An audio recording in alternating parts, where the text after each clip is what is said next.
Hi everyone, welcome to my YouTube channel biology by KD sir. तो आज हम लोग स्टार्ट करेंगे अध्याय नंबर 4, जिसमें हम आपको बताएंगे जनन स्वास्थ्य रिप्रोडक्टिव हेल्थ क्या होती है। तो अभी तक हम पिछले वीडियो में आपको बता चुके हैं कि किस तरह से मानव में जनन की प्रक्रिया होती है और जनन से संबंधित क्या समस्याएं होती हैं, क्या प्रॉब्लम्स होती हैं। इसे हम लोग इस वीडियो लेक्चर में डिस्कस करेंगे। तो इसमें हमारा जो मेन मोटिव होगा, इसमें सबसे पहले हम डिस्कस करेंगे जनन स्वास्थ्य समस्याएं और कार्यनीतियों पे। दूसरे नंबर पे हम लोग इसमें डिस्कस करेंगे जनसंख्या विस्फोट और जन्म नियंत्रण पर। साथ ही इसमें हम देखेंगे सगर्भता का चिकित्सीय समापन किस तरह से किया जाता है। अगर अनवांटेड प्रेगनेंसी हो जाती है तो उसे उसका मेडिकल टर्मिनेशन किस तरह से किया जाता है, मेडिकल तौर पे उसे किस तरह से समाप्त किया जाएगा। साथ ही यौन संचारित रोग और उनका निदान कैसे होता है, बंध्यता स्टेरिलिटी क्या होती है और उसे किस तरह से ठीक किया जाता है। तो इस तरह से हम इसमें कुछ इन सभी महत्वपूर्ण बिंदुओं पे बात करेंगे। तो आइए सबसे पहले हम बात करते हैं कि जो रिप्रोडक्टिव हेल्थ है उसमें सबसे पहले हमने अभी तक आपको बताया पिछले वीडियो लेक्चर्स में कि जो मानव का जनन तंत्र होता है, रिप्रोडक्टिव सिस्टम होता है, वो किस तरह से कार्य करता है। अब इससे जुड़े कुछ विशेष तरह की समस्याएं होती हैं और उन जनन समस्याओं को हम लोग जनन स्वास्थ्य से संबंधित समस्याओं के अंतर्गत पढ़ते हैं। यह एक साधारणतः जनन अंगों से संबंधित समस्या होती है और इसमें बेसिकली हम लोग क्या करते हैं कि जनन के अंतर्गत हम लोग देखते हैं भावनात्मक और सामाजिक पहलू से जुड़े कुछ विशेष जो है पॉइंट्स को। तो सबसे पहले हम बात कर लेते हैं यहाँ पे जो WHO है, वर्ल्ड हेल्थ ऑर्गेनाइजेशन है, उसके बेसिस पे जो जनन स्वास्थ्य रिप्रोडक्टिव हेल्थ है उसकी क्या डिफिनेशन होती है। तो जनन स्वास्थ्य के संबंध में अगर आप देखें तो सबसे पहली जो इसमें बेसिक जो पॉइंट होती है कि अगर कोई भी व्यक्ति संपूर्ण रूप से अगर स्वस्थ हो तो उसमें कुछ खास बिंदुओं पे पूरी तरह से किसी भी तरह की प्रॉब्लम्स नहीं होनी चाहिए, जिसमें मुख्य रूप से शामिल है कि शारीरिक। तो कोई भी मनुष्य अगर शारीरिक रूप से पूरी तरह से स्वस्थ है, मतलब उसमें किसी भी तरह का कोई विसंगति नहीं है, किसी भी तरह की कोई प्रॉब्लम्स नहीं है उसके बॉडी को लेके, तो ऐसी स्थिति में वो क्या है, हेल्दी है। लेकिन साथ ही वो भावनात्मक रूप से भी वो हेल्दी होना चाहिए। अब ये नहीं कि जैसे कोई एक बुजुर्ग आदमी है तो वो एक छोटी सी बच्ची के साथ अगर वो शारीरिक संबंध बनाए या फिर उसके अंदर हैवानियत जैसी इच्छा जागृत हो, जैसे आप देख रहे हैं आए दिन रेप, बलात्कार और जैसी समस्याएं देखने को मिल रही हैं, हम लोगों को सुनने को मिलती हैं। तो ये ऐसे लोग जो होते हैं, हैवान टाइप के जो लोग होते हैं, ये पूरी तरह से स्वस्थ नहीं होते हैं। ये रिप्रोडक्टिवली ये क्या होते हैं, अनहेल्दी होते हैं। तो इन कारण से इनमें विकार होता है। तो ऐसे ही लोग सामाजिक कुकृत्यों के लिए जिम्मेदार होते हैं। साथ ही वह व्यक्ति व्यवहारात्मक रूप से भी पूरी तरह से स्वस्थ होना चाहिए, हेल्दी होना चाहिए। मतलब जैसा जो व्यक्ति है उसके साथ उसका उस तरह का व्यवहार होना चाहिए। एक पत्नी को पत्नी की नज़र से और दूसरे लोगों को जो जिस लायक है उनको उस हिसाब से वो देखे, इस तरह का उसके अंदर व्यवहार भी होना चाहिए, इस तरह की उसके अंदर भावना होनी चाहिए। तो और सामाजिक स्तर पे भी वो पूरी तरह से क्या हो, हेल्दी हो। तो ऐसे व्यक्ति जो शारीरिक रूप से, भावनात्मक रूप से, व्यवहारात्मक रूप से तथा सामाजिक रूप से हेल्दी होते हैं, फिट होते हैं, ऐसे ही व्यक्ति रिप्रोडक्टिवली हेल्दी कहे जाते हैं। वही जो है उनका जो जनन स्वास्थ्य होता है वो पूरी तरह से ठीक ठाक होता है। ऐसे समाज को जननात्मक रूप से हम लोग स्वस्थ समाज नाम देते हैं, जिनमें लोगों के जनन अंग शारीरिक रूप से, प्रकारात्मक रूप से सामान्य होते हैं। साथ ही जो यौन संबंधी पहलू होते हैं, जिनमें भावनात्मक और व्यावहारिक पारस्परिक क्रियाएं सामान्य सी होती हैं। ऐसे जो मनुष्य होते हैं ये खास रूप से क्या करते हैं कि जनन स्वास्थ्य को बेहतर बनाए रखने के लिए ये हम कुछ बेसिक पॉइंट्स पे डिस्कस करेंगे, जिसमें हम सबसे पहले देखेंगे कि जनन स्वास्थ्य समस्याएं और इनमें जो सरकारी के द्वारा या फिर मानव के द्वारा अलग अलग समय पे क्या कौन सी कार्यनीतियाँ या क्या कार्यनीतियाँ की गई हैं, इस पे हम लोग यहाँ पे डिस्कस करेंगे। तो आप सभी को मालूम होना चाहिए कि विश्व में भारत ही मात्र एक ऐसा देश है जिसने सबसे पहले इस विषय पे कार्य करना प्रारंभ किया था। मतलब सन 1951 ईस्वी में उस टाइम पे राजीव गांधी जी प्रधानमंत्री हुआ करते थे, और जो देश के सबसे युवा प्रधानमंत्री थे, उनके कार्यकाल में ही यह प्रक्रिया सबसे पहले शुरुआत इसकी की गई थी। और परिवार नियोजन जैसी जो सबसे अच्छी योजना है, खास रूप से जनसंख्या को नियंत्रित करने के लिए और मानव के जीवन में या मानव को, विश्व को खुशहाल बनाने के जो है कि पॉइंट ऑफ व्यू से, तो इसमें सबसे बड़ा योगदान राजीव गांधी जी का है, जिन्होंने भारत में सबसे पहले ऐसी शुरुआत की जो विश्व के किसी भी देश में नहीं थी। तो इसे राष्ट्रीय स्तर पे पूरी तरह से मान्यता देना और राष्ट्रीय स्तर पे एक लक्ष्य के रूप में इस पर कार्य करने का जो श्रेय जाता है, वो उस समय के प्रधानमंत्री जी राजीव गांधी जी को जाता है। तो बेसिकली इस कार्यक्रम की शुरुआत जब हुई थी तो इसे परिवार नियोजन नाम दिया गया था, और बाद में अब ये योजना परिवार कल्याण के नाम से जानी जाती है। तो बेसिकली यही जो फैमिली प्लानिंग की जो योजना थी, परिवार कल्याण के नाम से वर्तमान समय में जानी जाती है। इसकी शुरुआत 1951 ईस्वी में की गई थी, और इसमें खास रूप से इसके अंतर्गत एक विशेष तरह का कार्यक्रम चलाया जाता है, जिसे हम लोग जनन एवं बाल स्वास्थ्य सेवा कार्यक्रम RCH नाम देते हैं, और इस नाम से ये काफ़ी प्रसिद्ध कार्यक्रम है। इसमें हम लोग खास रूप से क्या देखते हैं कि जो जननात्मक रूप से जो स्वस्थ समाज होता है, उसमें कई तरह की सुविधाएं और उसे प्रोत्साहन दिया जाता है। खास रूप से इसमें जो श्रव्य और दृश्य ऑडियो विजुअल सामग्री होती है, अर्थात जो सुनने योग्य और देखने योग्य जो भाग होते हैं, एग्जाम्पल के तौर पे जैसे हम रेडियो को श्रव्य सामग्री कहेंगे, और जो टेलीविज़न होगा, टीवी होगी, उसे विजुअल दृश्य जो है सामग्री कहेंगे। तो इनके माध्यम से सबसे पहले जब ये शुरुआत की गई तो लोगों को जागरूक करने का कार्य किया गया। साथ ही इसमें सरकारी तथा गैर सरकारी जो संस्थान थे, उन्होंने बढ़ चढ़ के इसमें भूमिका अपनी निभाई और जनन संबंधी कई पहलुओं पे लोगों में जागरूकता फैलाने का काम किया। और यहाँ तक कि हम लोग क्या कर सकते हैं, इसमें जो उपर्युक्त सूचनाएं होती हैं उसे माता पिता, अन्य निकट संबंधी, शिक्षक और आदि के माध्यम से भी लोगों में इसकी जागरूकता तेजी से फैलाई जाने लगी। साथ ही विद्यालय, जो कि समाज के निर्माण में इसकी काफ़ी महत्वपूर्ण भूमिका होती है, विद्यालय में भी यौन शिक्षा को एक तरह से बढ़ावा दिया जाने लगा, ताकि युवाओं के अंदर जो ऐसी जो समस्याएं होती हैं, जो भ्रांतियां होती हैं, उनके विषय में उन्हें सही जानकारियां प्राप्त की हो सकें, और वो जनन संबंधी पहलुओं को अच्छी तरह भली भांति जाने और उनसे होने वाली समस्याओं से बचें या छुटकारा उन्हें मिल सके। यौन संबंधी गलत धारणाओं से छुटकारा अगर उन्हें मिलेगा तो ऐसी स्थिति के कारण जो हमारा युवा समाज होगा, उसमें कई तरह से जो प्रॉब्लम्स होती हैं वो नहीं होंगी, और वो एक हेल्दी, एक अच्छे समाज का निर्माण करने में अपनी भूमिका निभाएगा। साथ ही जो परिवार नियोजन की जो योजना है, इसमें जनन, अंगों, किशोरावस्था और उससे संबंधित कई तरह के परिवर्तन यौन शिक्षा के माध्यम से लोगों में दिए जाने लगे। इसी तरह से एक बीमारी जो कि काफ़ी प्रचलित रही है, अभी तो फ़िलहाल कोरोना वायरस से लोग ज़्यादा डिस्टर्ब हो चुके हैं, और तो लेकिन उससे पहले भी एक काफ़ी महत्वपूर्ण बीमारी का नाम आप जानते हैं। एड्स एक ऐसी बीमारी है जो खास रूप से लैंगिक माध्यम से फैलती है, लैंगिक संसर्ग से फैलती है। तो इस बीमारी की जो जानकारी होती है, जो गलत धारणा होती है, उसके माध्यम से भी लोगों में ये समस्या काफ़ी फैल रही थी। तो इसे भी हम लोग इसी सभी योजनाओं के अंतर्गत लोगों तक पहुंचाने का कार्य करने लगे, और लोगों में काफ़ी तरह से इसके प्रति जानकारी होने लगी।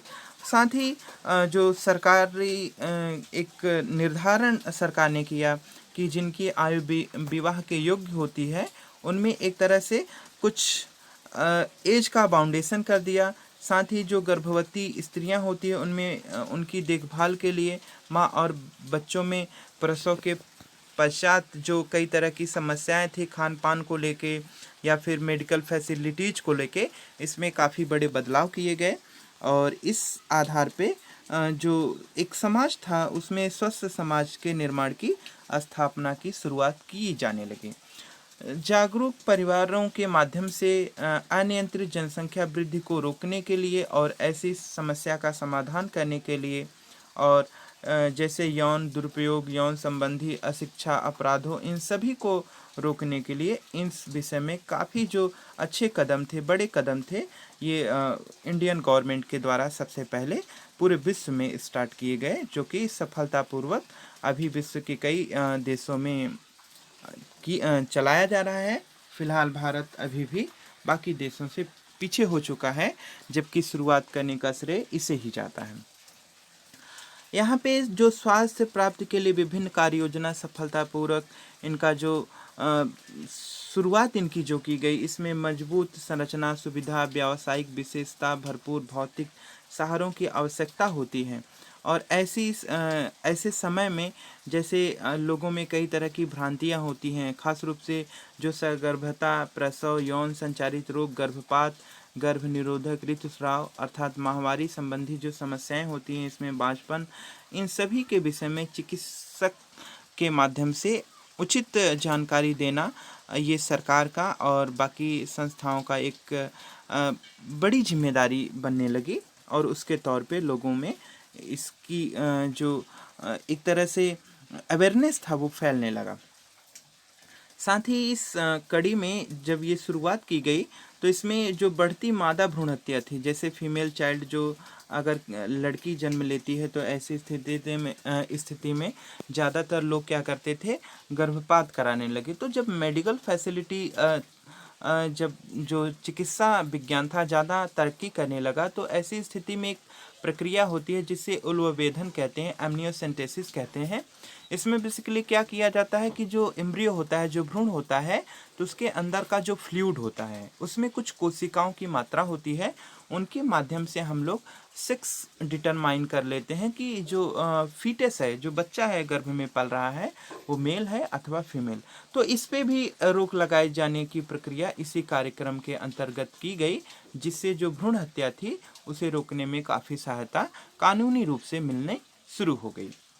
साथ ही ये जो भ्रूण हत्या की जो प्रक्रिया थी ये रुकने लगी, लेकिन जो एमनियोसेंटेसिस की जो शुरुआत की गई थी, इसका मुख्य जो उद्देश्य था, जैसे Down syndrome, haemophilia, sickle cell anaemia आदि जो जटिल असाध्य रोग होते हैं, जेनेटिक डिसऑर्डर से उत्पन्न हुए जो रोग होते हैं, जिनका इलाज कराना संभव नहीं होता है, तो ऐसे रोगों का पता लगाने के लिए एम्ब्रियोनिक स्टेज में ही, जब बच्चा फीटस माँ के गर्भ में होता है, तो उसी टाइम पे इनका पता लगाने के लिए इस तकनीक का उपयोग किया जा रहा था। पर इसका लोगों ने दुरुपयोग जब करना शुरू किया तो सरकार ने इसे पूरी तरह से मतलब जो कानूनी मान्यता थी, जो लोगों में पूरी तरह से कोई भी व्यक्ति एमनियोसेंटेसिस करा सकता था, तो उस पे पूरी तरह से सरकार ने क्या किया, रोक लगा दिया। अब यहाँ पे अगर आप ध्यान दें तो जो लोगों में कई तरह की प्रॉब्लम्स होती हैं, यौन संबंधी जो मामलों के विषय में बेहतर जो जानकारी नहीं होती है, प्रसव के पश्चात या प्रसव के पहले शिशु और मातृ में मृत्यु दर में काफ़ी जो गिरावट होती है, इन सभी के लिए रिस्पॉन्सिबल कौन है? यौन शिक्षा जो खास रूप से इस तरह के कार्यक्रम में सन 1900 के में स्टार्ट की गई। साथ ही इस योजना में, जो कि परिवार नियोजन फैमिली प्लानिंग के नाम से जानी जाती थी, इसका एक महत्वपूर्ण योगदान था जनसंख्या वृद्धि में। जो अस्थायीकरण और जन्म नियंत्रण की जो प्रक्रिया थी, इसमें एक तरह से पूरी तरह से जो जनसंख्या को कंट्रोल करने के लिए रिस्पॉन्सिबल थी, तो ये प्रक्रिया काफ़ी हद तक इसमें जिम्मेदार हुई। जैसा कि आप जान सकते हैं या देख पा रहे हैं कि जब हमारा देश आज़ाद हुआ तो उस तरह से विश्व में चहुमुखी विकास लोगों का जीवन स्तर में होने लगा, और इसमें कई तरह के बेहतर जीवन दशाओं के साथ व्यापक स्वास्थ्य सुविधाएं जनसंख्या विस्फोट का मुख्य रूप से कारण बनने लगी। तो जैसा कि हम जानते हैं कि सन 1900 के आसपास अगर आप देखेंगे तो पूरे विश्व की जो जनसंख्या थी वो लगभग 2 अरब अर्थात 2000 मिलियन ही थी, जबकि सन 2000 की अगर हम बात करें तो ये जनसंख्या तेज़ी से बढ़ने लगी और ये जनसंख्या बढ़कर कितनी हो जाती है, 6 अरब। तो 2 अरब से लेके 4 अरब की वृद्धि यहाँ पे दिखने को मिल रही है। तो 6 अरब हो जाती है, 6,000 मिलियन जनसंख्या हो जाती है 1900 से 2000 के बीच में। जबकि यही जनसंख्या 2011 में अगर आप देखें तो ये 7.2 अरब हो जाती है। तो जो 6 अरब जनसंख्या थी सन 2000 में, वो 2011 में बढ़ के 7.2 अरब देखने को मिलती है। इसी तरह से भारत के में अगर जनसंख्या वृद्धि की दर को अगर हम देखें तो हमारे देश की जनसंख्या आज़ादी के समय अगर हम बात करें तो 350 मिलियन, लगभग 35 करोड़ थी। कितनी थी, 35 करोड़ थी ये जनसंख्या, जो कि सन 2000 में अगर हम देखें तो ये तेज़ी से बढ़कर कितनी हो जाती है, 1000 बिलियन के ऊपर पहुंच जाती है। और सन 2011 में यही जनसंख्या 1.2 बिलियन हो जाती है। इसका मतलब अगर आज हम दुनिया में देखें तो दुनिया में हर एक व्यक्ति दुनिया में अगर हर छठे व्यक्ति में से देखें तो एक व्यक्ति उसमें से क्या होता है, भारतीय। एवरेज हम इसमें देख रहे हैं कि अगर किसी देश में एग्जाम्पल के तौर पे अगर हम 6 लोगों को सेलेक्ट करें तो उसमें से 5 लोग उस देश के होंगे और एक व्यक्ति वहाँ पे क्या होगा, उन 6 में से एक व्यक्ति भारतीय होगा, इंडियन होगा। इतनी ज़्यादा हमारे देश की पॉपुलेशन बढ़ चुकी है। और आप सभी जानते भी हैं कि हम जो भारत देश है वो पॉपुलेशन के मामले में पूरे विश्व में दूसरे स्थान पे है, पहले नंबर पे चीन है। इसका कारण खास रूप से है मृत्यु दर में काफ़ी गिरावट होना और मातृ मृत्यु दर और शिशु मृत्यु दर में तेज़ी से कमी आना, इन्फेंट मोर्टिलिटी के रेट में कमी आना। तो बेसिकली क्या होता है कि जब मृत्यु दर में कमी आती है और जन्म दर में किसी भी तरह का अगर कोई बदलाव न हो या फिर जन्म दर बढ़ जाए तो ऐसी स्थिति में जनसंख्या तेज़ी से बढ़ने लगती है। साथ ही अगर हम बात करें जनसंख्या वृद्धि में कमी धीरे धीरे आने लगी इन योजनाओं के माध्यम से। तो अगर हम देखें 2001 की जनगणना के अनुसार यह वृद्धि लगभग 2% अर्थात 1000 में 20 व्यक्ति प्रति वर्ष की थी सन 2001 के अंतर्गत। ठीक, यद्यपि इस वृद्धि से हमारी जनसंख्या तेजी से बढ़ रही थी। इसी प्रकार अगर चेतावनीपूर्ण वृद्धि देखें तो देर से ही आवश्यकताओं में इसमें खास रूप से कई तरह की प्रॉब्लम्स होंगी अगर इसी तरह से वृद्धि होती रही। तो जैसे प्रॉब्लम्स में अन्न की, खान पान की, आवास की, कपड़े की, इन सभी, रोटी कपड़ा मकान, ये सारी चीज़ों की प्रॉब्लम्स होगी। साथ ही इसमें और भी कई तरह की दिक्कतें देखने को मिलेंगी। जैसे अगर हम देखें तो बेसिकली इसमें कई तरह की समस्याएं से निपटने के लिए हमें ऐसी स्थिति हो जाएगी कि लोग एक दूसरे को पूरी तरह से जो है वो जो डोमिनेंट कम्युनिटी होगी या फिर जो डोमिनेंट लोग होंगे, जो ज़्यादा पैसे वाले होंगे, वो एक तरह से जो शोषित वर्ग होगा या फिर जो गरीब तबके के लोग होंगे उनको दबाने की कोशिश करेंगे। और कुछ जो रिसोर्सेस होंगे, जो नेचुरल रिसोर्सेस होंगे, वो कुछ लोगों तक ही सीमित होने लगेंगे। तो ऐसी स्थिति के कारण जो परिवार नियोजन की जो योजना थी हम दो हमारे दो, ये काफ़ी रूप से कारगर है, पर आज भी इसका सभी लोग अनुसरण सही रूप से नहीं कर रहे हैं।